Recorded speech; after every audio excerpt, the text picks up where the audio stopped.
to my podcast on real relationships. My name is Sophie Besson, and I am a relationship expert, international speaker, and best-selling author of the book, Your Other Half. I decided to start this podcast because, in my opinion, relationships are currently not being portrayed as what they really are.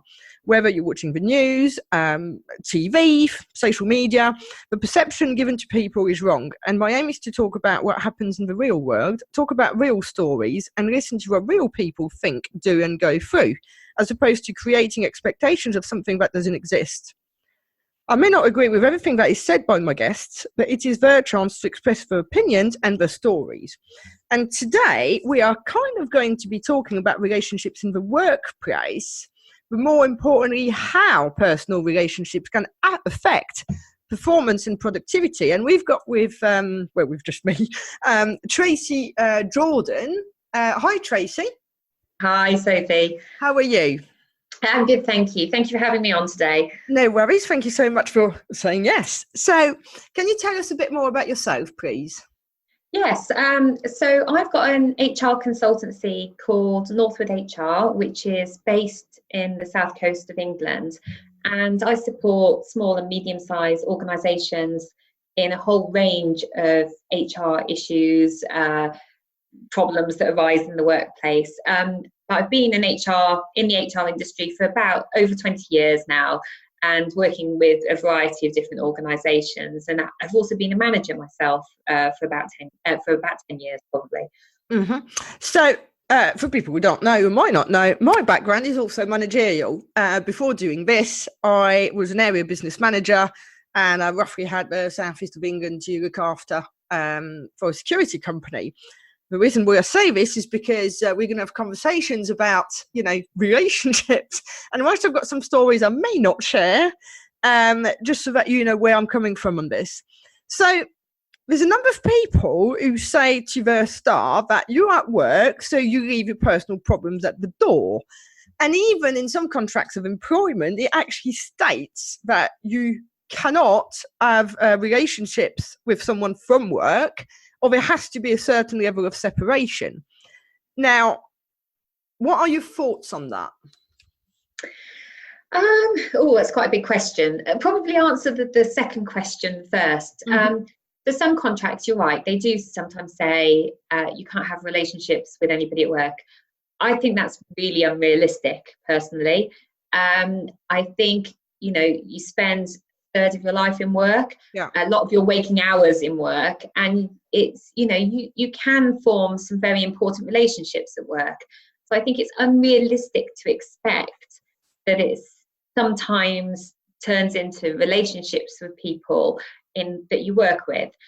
So I would say a blanket ban on relationships in the workplace is really unrealistic. I can't remember. There's some statistics about how many people meet their spouses. But there's loads. I can think of loads. You know? That's it. So I just think if you try and stop that from happening, I think that's unrealistic.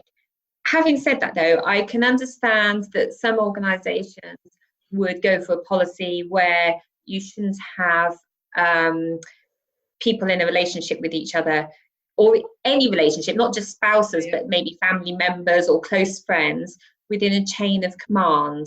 So either like a directly the manager employee, or even a more senior manager and employee. Wait, can I just stop you here? Because in that company, with that in the contract of employment, a manager had a husband as an employee, which actually is still working out fine from what I understand. But what I just wanted to say, that you said just now about the chain of command, but actually sometimes people on the same shift, because I had two who were on the same shift and developed a relationship.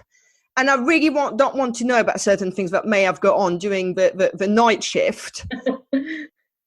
But what are your thoughts on that?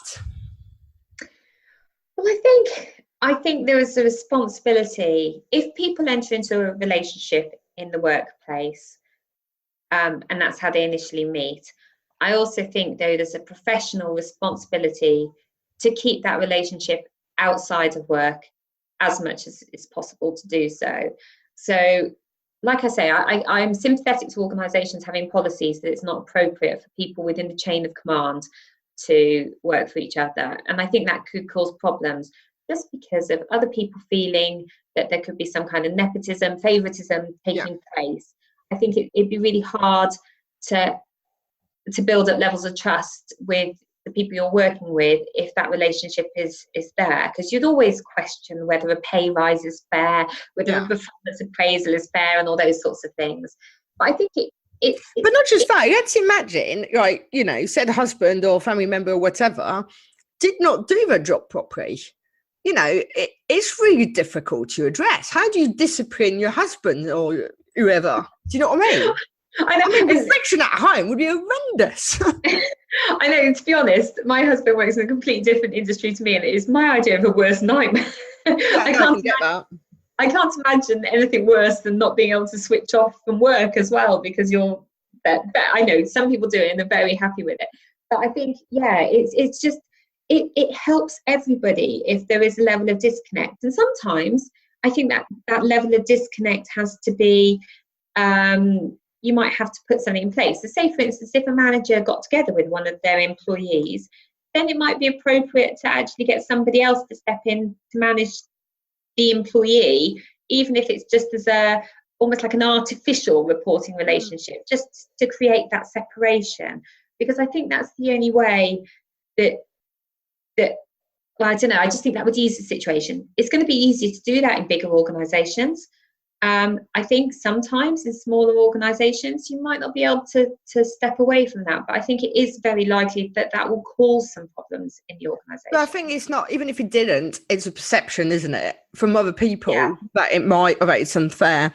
Now, having spoken about my background, so I was in charge of a few teams, shall we say, and I certainly noticed that when they were, for instance, dating, the head was not in the job at all, because there would be the anticipation of a first date first.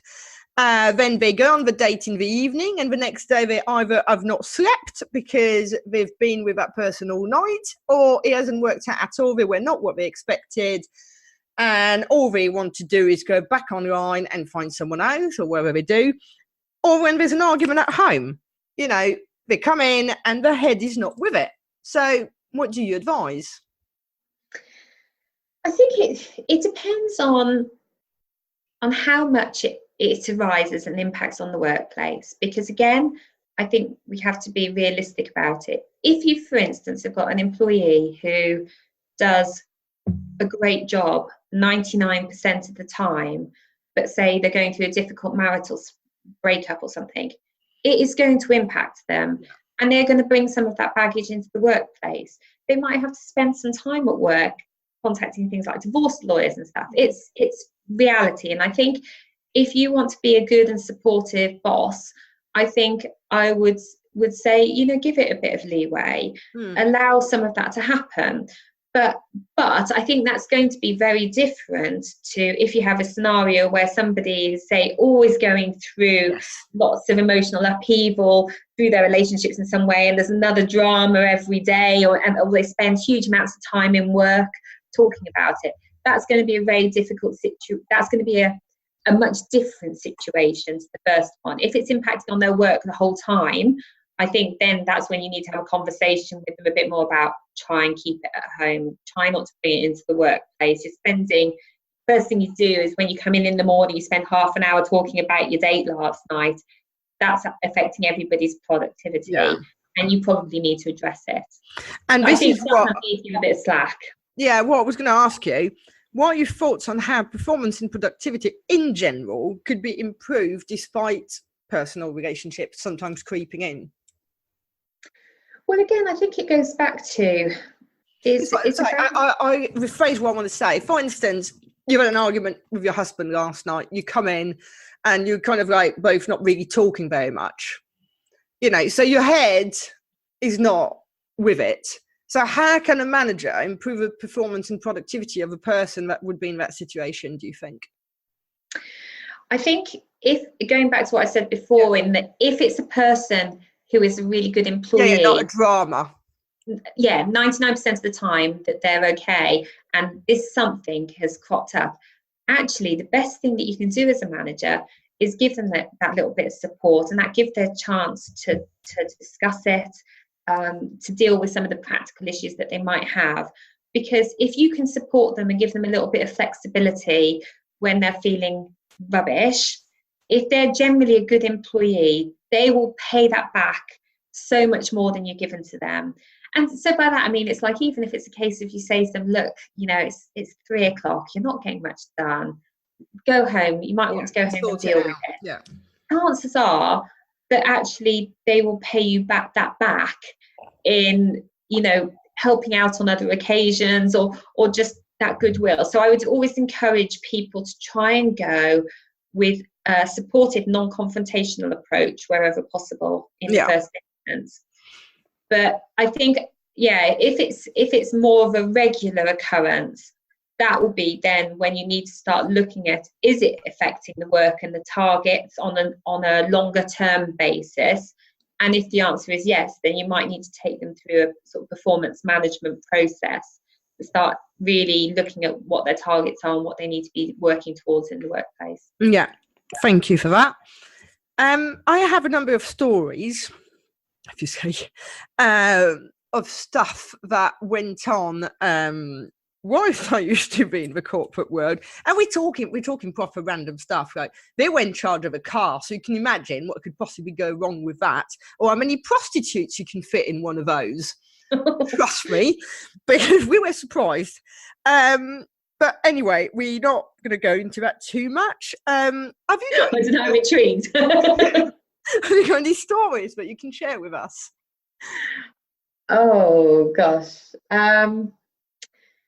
I'm trying to think. I mean, it's something that you come across those sorts of things quite a lot, particularly, you know, when I spent time in a large organisation, you know, lots of people work there. So there's chances that there are going to be relationships amongst the people, and they vary so much. From the one end, I remember one of my colleagues had got together with a girl in the department next to us, and it was really funny because they'd come into work in the morning together, but then one of them would go outside for a cigarette and have a delayed entrance.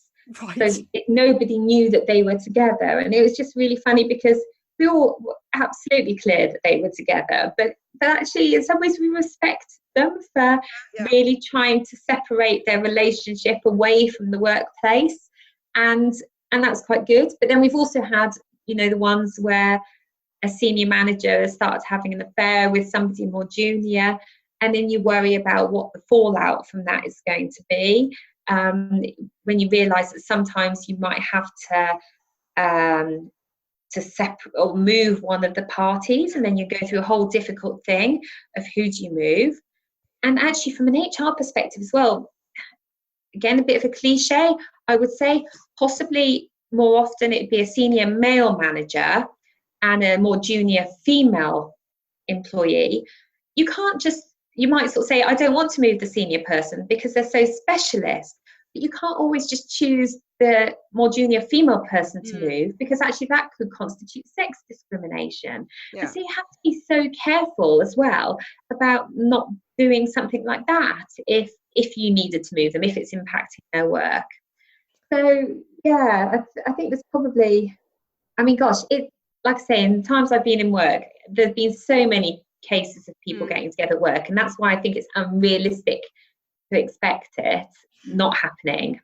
And I think sometimes as well, I mean, I recall one day I put an advert in the paper to advertise for one position of a security officer, and I got this email with 2 CVs because it was a couple of blokes, and obviously we were together. And the email that was with it was very much, right, we are both applying for the positions. We want to be on the same shift, and we want to be on the same rota because obviously we're together. And it was that kind of like straight away demanding, and as far as I'm concerned, asking for too much, because hang on a minute, that means that if one goes off sick, the other one's not going to come in either. That means that when you go on holiday, you're both going on holiday, which is going to cause a problem because we were small teams. So, but more importantly was the arrogance to even start telling me what was going to happen when, let's not forget, there was only one position anyway. Well, yeah, and I think again you will make a judgment about that as an employer, won't you, as to whether they're the sort of people that are going to be a good fit in the organisation, just because they're making demands before you've even interviewed them. Yeah. I think that necessarily doesn't bode well for a good working relationship.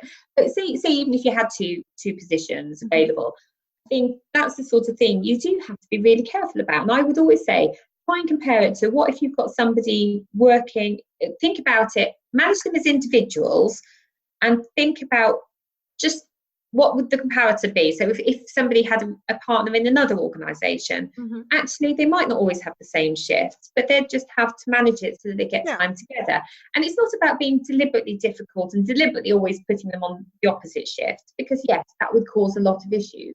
But then I wouldn't say that they automatically should always be on the same shifts, because then you could have some difficulties about, are they going to be completely focused on their work? It might depend on the sort of environment, whether they're working very much autonomously on their own, or whether you're in a team and it's really obvious how much work is being delivered. I think I would have been very nervous about taking two people on who'd set those demands out up front. Yeah, and it was more that than anything else. I think that really put me off. But having said that, as a manager, I actually tried to help a lot with the issues. You could even argue that that's how I started doing what I'm doing now, but without knowing, because I figured out that if people were happy at home, they would be more happy at work, and their head would be on the job. You had less customer complaints, you had less disciplinaries, you had less people to sack, you had less people to re-employ. And as you know, bringing an extra person or a new person into your team will disrupt the team for the next 6 months, just so that they adjust and find their feet. So, for me, it was allowing them and them knowing that they could come and talk to me about it at any point, so that I could help them. But some people would argue that, but I don't have the time to listen to all my staff whinging about the home problems. What do you think? Sorry, could you repeat the question? What do you think about, should every manager be accessible to their staff issues, as it were? Yeah, I would always encourage that. I mean, every individual is different, and some people would prefer to be more private, and some people like to share everything that's going on in their life. I would always encourage employees that you have to put a bit of trust in your managers to let them know a bit of what is going on in your life, even if you're a really private person, because otherwise they can't give you the support that you might need. So sometimes it might be that you're off your ball slightly because something has gone on at home that's upsetting you, and you need to have that I would encourage people to have that conversation, because you'll get an awful lot more support and leeway from your employer if they know that there's something going on. So I mean, it's not relationships exactly, but I remember like years ago when my father was first diagnosed as being terminally ill, and it's quite early on. I was upset. I didn't know whether to tell my manager, because there wasn't a lot to tell at that point. I didn't know what was going to happen or anything, but I did let them know. And actually it did mean that on one day I happened to get a phone call that was really bad news, and I had to leave a meeting straight away. And he was so sympathetic to me in that situation, because he knew what was going on. Now, actually, it was a really important meeting, and if he hadn't known, he probably would have had a right go at me. But because he knew the situation, he can be very supportive. So I think there's a lot on the employee in terms of, I'd say, try and trust your managers as much as you can. Sometimes you might not feel that it's possible to do so, but I think I would encourage people to share if they feel possible to do so. Yeah, I agree. And I think that also, as an employee, but by opening up, you are allowing the relationship at work to probably be a bit better, because I'm not going to say by showing vulnerable, I can't say the word now, by being a bit vulnerable. But, it is a relationship that, yes, is a working relationship, but if you're spending 8 or 9 hours a day with that person, or you are reporting to them in an environment, knowing each other as people as opposed to just work people does help an awful lot, I find. Yeah, absolutely. And I think, you know, if I think back to when I managed a large team, there were people that I liked in the team and, you know, that I'm still friends with now many years later, because they were people that I was naturally friendly with. And there were people that actually I didn't like so much. Now, I think when I was managing them back at that time, I had a responsibility as the person in charge of the department to not let that come across in work in any way, to start off with. I think that's really important. I shouldn't be showing that I had favourites just because I got on better with some rather than others. But it was also about, I would try and make an attempt to get to know a bit about everybody in my team. Even, like I say, sometimes I might not agree with everything that they said. You know, they might have very different belief systems and stuff to me, or different values. And that might not be somebody I would naturally be a friend with. But again, if I knew about their values and beliefs and stuff like that, that would help me to understand them with issues that arose. So, like with lots of HR things, I think good communication is at the root of everything. Relationships, regardless of what the context is. And I think as well, as a manager, is sharing a bit about your life, because it isn't just about, you know, people opening up to you. Sometimes they need to understand that you may be going through stuff. Yeah, absolutely. And it's very much a two-way thing. Now, I'm the sort of person who probably is in danger of oversharing. So, as a result of that, you know, sometimes my team might have heard a bit more than some of them would have. But I think it's just about trying to be authentic to who you are, so that they know you as a person. And I think that's quite important in the workplace. Even if your authentic self is somebody who doesn't want to share that much, is still giving some of those snippets about what is going on in your life. And I think to a degree that is also true to share with some other work colleagues, because I think that in order to have better performance and productivity, if your work colleagues, not just your boss, understand what is going on, then, you know, they can help you too. And I think so many times we don't want to share because we're scared of being, I don't know, a burden, or some belief system that, you know, we are opening up a bit too much and we might be in danger by saying stuff. But I think that quite the opposite. And stronger teams, even if they don't necessarily, you know, want to be friends out of work, are normally created through that trust and them working as a team, in essence, and picking up like the one is a bit weaker at some point, in the knowledge that actually, if I'm weak next week, they will help me too. Yeah, and I think again, it's about, I would always encourage employers to try and encourage friendships and relationships within teams, because it goes back to, if you've got a happy team, they are far more likely to work well together. You're likely to get less turnover, because people normally leave the relationships that they don't like in work rather than leaving companies because they don't like the work that they're doing.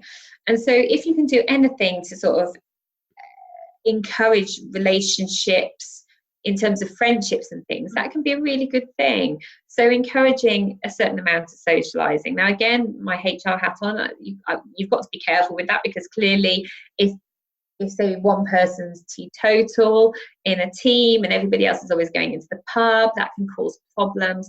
But give them a variety of different ways and allow some personal chit chat in the office, because again, that's always going to help build those relationships.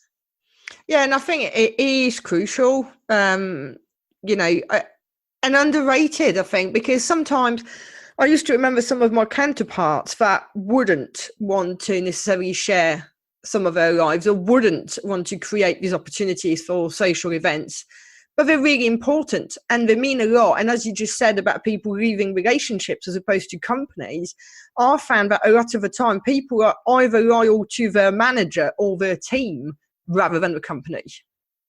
Absolutely. I would say that's the key thing, is that people sometimes don't leave organisations because they like the people they work with so much. And so I think sometimes it's being creative. So I had somebody who worked for me who had, at the time, it was a team where most of the people were younger and didn't have children. And one of the team members had a number of children who were all really young. And so when we went out quite a lot, she didn't want to join us. And that was understandable because she wanted to get home, see her family. She probably had 1,000,001 other things to do. And so then it's about looking at other ways that you can build that relationship. And sometimes it'll just be about all going for a sandwich together at lunchtime quickly together, or having a certain bit of finding a common ground to talk about in the workplace to try and encourage building some of those friendships and things. Because like you say, people, it's good for them if they know that there's a support network there and you work well together. Definitely. And finally, I've got a question for you. What would your advice be for someone who is contemplating starting a relationship with someone at work? I mean, part of me would say, if that's go for it, because if that's something, but think about doing it in a way that is going to be professional. And again, it's about making sure it doesn't impact on the work that you're doing. So, and again, it doesn't have to necessarily be relationship as in boyfriend, girl, or partners or spouses or anything like that. Even like good friendships, because you've got to make sure that your friendship doesn't impact on others in the workplace. So if you're really close with one of your colleagues, and always don't be exclusive to others. Don't have a little clique between yourself and exclude others from that, because that's only going to start causing problems. Yeah, definitely. Try and keep it as professional as possible. Obviously, if it's with somebody in your chain of command, either higher or lower, then I'd say you probably need to think about having a conversation with somebody, an HR department or someone more senior in the organisation, to make them aware so that they can then manage the consequences of that accordingly. Yeah. Because let's not forget, it's not just when it's going well, it's when or if you split up. Absolutely. And you're right, because it's thinking about the consequences of that. And again, one of the hardest situations I've had to deal with in the workplace was actually when a friendship broke down. It wasn't a romantic relationship at all, but two women who worked together fell out. I've never found out why it happened, but it ended up, it created an absolutely toxic atmosphere in the workplace. The whole department was affected, and actually it resulted in both women leaving the organisation because they wouldn't not let it affect their work. Yeah. And so it can have such a profound impact when it goes wrong. Yeah, definitely. Well, Tracy, thank you so much. It's been lovely talking to you. And for everybody else, if you enjoyed the show, then please subscribe and leave us a review. But more importantly, come back for the next episode. Thank you.